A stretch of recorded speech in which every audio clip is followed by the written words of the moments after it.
Have you ever felt that the world you were taught to believe in, the world of moral progress, rational people, and inevitable enlightenment, was a lie? Something far darker is hiding beneath all the lessons, slogans, and official stories. Deep down, you've seen it. The cruelty, the irrationality, the chaos that no textbook ever prepared you for. What if human nature isn't what you were told? What if the real story is older, darker, and far more disturbing than anything you've been taught to believe? And what if grasping this hidden truth doesn't just explain why the world feels broken, but forces you to confront who you really are and the invisible forces shaping your life? This is an abstract philosophy. This is a mirror, and what you see in it might change everything. From the moment we are born, we are told stories of cooperation, empathy, and kindness. Fairy tales teach us that good always triumphs over evil. History books highlight the progress of civilization as though it were a steady climb toward reason and justice. But behind this narrative lies another current. Look closer, and you see cycles of war, betrayal, greed, and manipulation repeating across centuries. Empires rise and fall. Ideals are preached, then broken. Promises are made, then betrayed. Why does this pattern persist? Because the roots of human nature run deeper than our cultural ideals. Ancient philosophers were far less sentimental about this than we are today. Thinkers from the Stoics to the early Chinese sages, from Machiavelli to Schopenhauer, understood that human beings are not just gentle creatures yearning for peace. We are also driven by self-interest, power, survival, and hidden desires we often do not admit even to ourselves. The shocking philosophy of human nature begins with this uncomfortable recognition. You are not only the hero of your story. You are also, potentially, its villain. And so am I. And so is everyone else. Modern society tries to soften this. We are told to be positive, to see only the good, to focus on unity and progress. Yet suppressing the darker truth does not make it go away. It makes it stronger. It drives it underground, where it shapes behavior in invisible ways.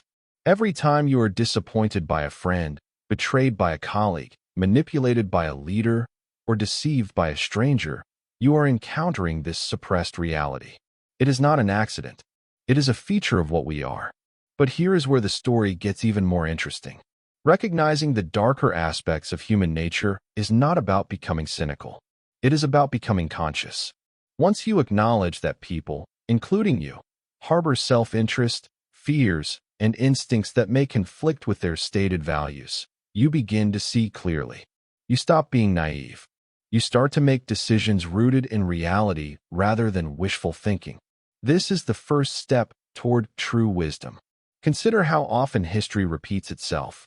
Charismatic leaders rise promising hope and unity. Masses follow, believing in a new dawn.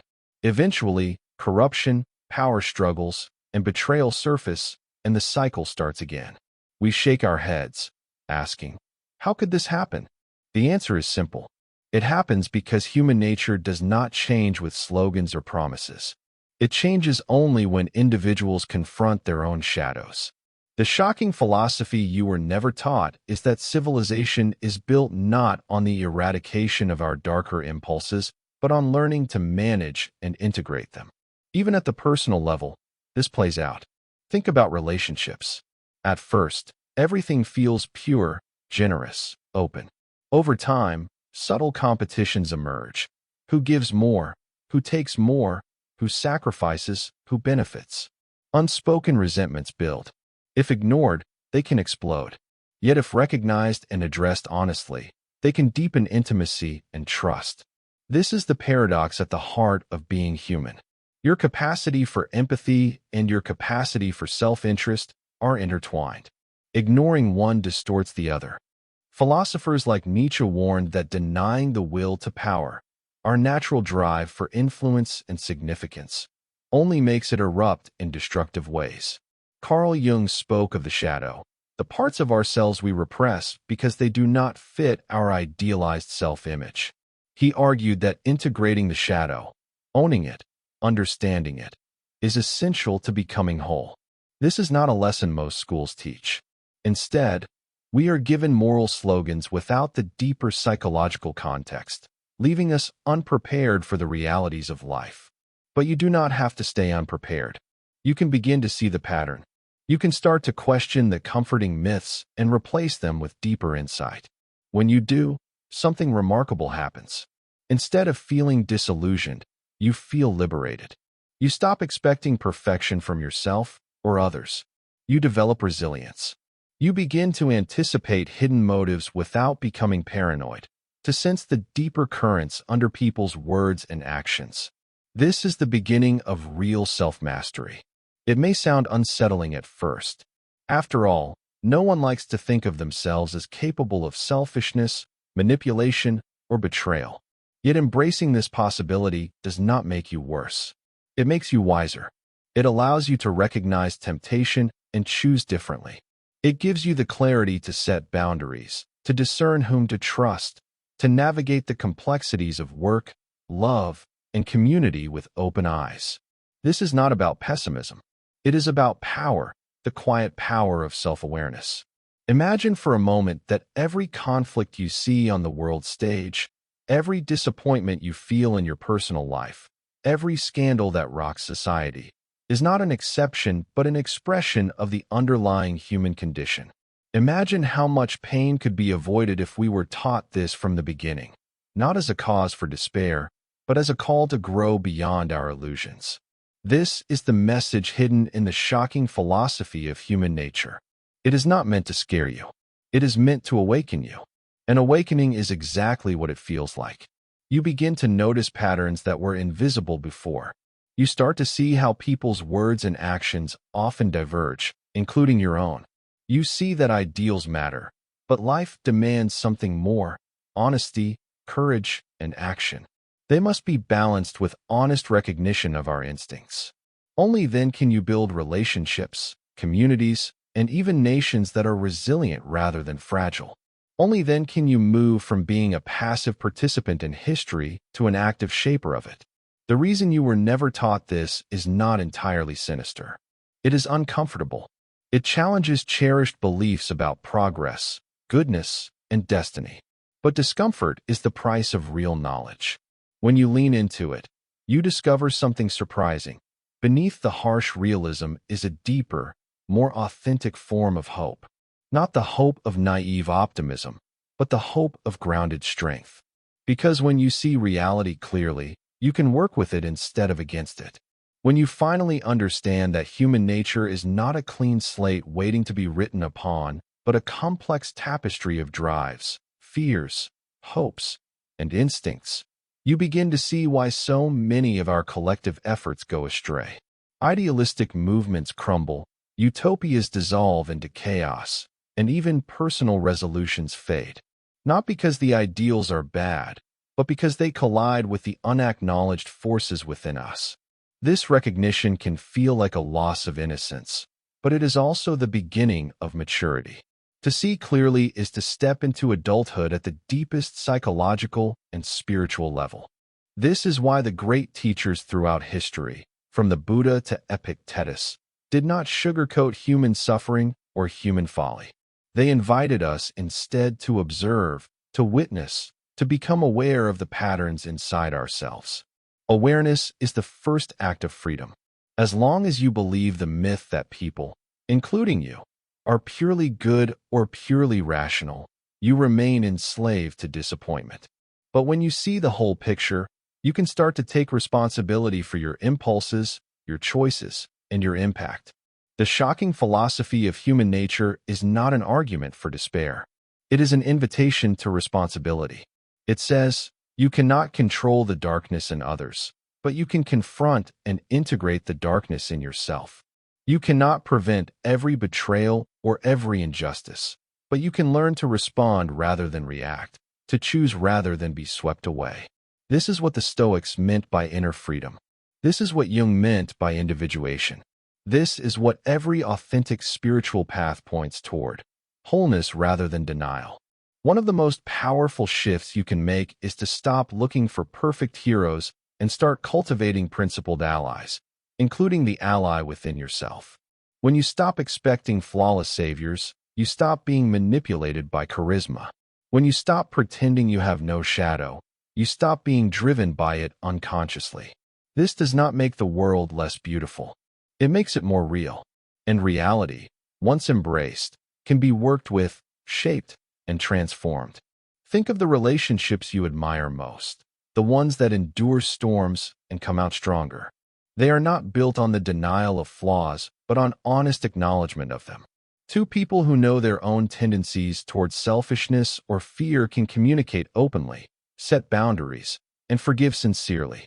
This creates trust far deeper than the fragile trust based on idealization. In the same way, societies built on realistic understandings of human behavior design institutions that balance power, check corruption, and encourage accountability. This is wisdom applied collectively. Another shift happens inside your own mind.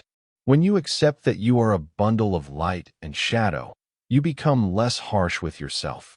You stop swinging between inflated self-images and crushing self-criticism. You start to observe your reactions with curiosity instead of shame. This self-observation is not passive, it is active learning. Every time you catch yourself acting from fear, envy, or control, you gain a little more freedom to choose differently next time. Over months and years, this transforms your character. Philosophy at its best is not about memorizing doctrines, but about practicing a way of seeing. When you apply this to human nature, you discover a paradoxical form of compassion. Because you recognize your own hidden motives, you can recognize them in others without condemnation. You understand why people lash out, why they betray, why they seek power. This does not mean you excuse harmful behavior, but it means you respond with clarity rather than blind anger. You can hold boundaries without hate. You can say no without bitterness. In spiritual language, this is often described as moving from illusion to truth, from projection to presence. You stop projecting your fantasies onto people and start seeing them as they are. This does not diminish love, it purifies it. Love grounded in reality is stronger than love built on illusions. It is less dramatic but more enduring. And it begins with seeing yourself clearly, the full spectrum, not just the parts you want to display. This journey is demanding. It requires humility, patience, and courage. It asks you to question stories you have cherished since childhood. It asks you to walk away from comforting slogans. But what you gain is worth it. You gain a deeper connection to reality, to other people, and to your own potential. You gain the ability to navigate complexity without losing your center. You gain the quiet confidence that comes from knowing you are not perfect, but you are awake. Imagine a culture where this was taught from the beginning, not as cynicism, but as a deeper form of hope. Children would learn that their impulses are not shameful but natural, that they can be understood and guided rather than denied. Leaders would be held accountable not because we expect them to be saints, but because we know they are human. Relationships would be based on transparency rather than performance. Such a culture would not be utopian, but it would be resilient, creative, and capable of real growth. This is the real gift hidden inside the shocking philosophy of human nature. It does not hand you a comforting fantasy. It hands you a map. It shows you where the pitfalls are, where the blind spots lie, and how to walk with eyes open. It reminds you that progress is possible, but only through honesty. It invites you to stop pretending and start practicing. Practicing self-awareness, practicing integrity, practicing courage. So as you finish this reflection, notice what arises in you. Does it feel uncomfortable, liberating, challenging? All of these responses are signs that the truth is touching something real inside you. This is the beginning of the transformation. By seeing what you were never taught, you become capable of teaching yourself. You become less a product of the currents around you and more a conscious navigator of your own path. And now, I want to turn this over to you. How has your understanding of human nature changed as you've grown older? Have you noticed your own shadow at work in ways that surprised you? Share your thoughts and experiences in the comments. I'd love to read your perspective and see how this resonates with you. Your stories could help someone else on the same journey. Remember, Embracing the whole of human nature is not a reason for despair. It is a reason for hope, the kind of hope rooted in reality. By facing the truth, you gain freedom. By knowing yourself, you gain power. And by integrating your shadow, you unlock your deepest light. If this message spoke to you, give this video a like and subscribe to the channel so you don't miss the next exploration into philosophy, psychology, and the hidden dimensions of the human mind. Together, we can build a community of people who dare to see clearly and still choose to grow.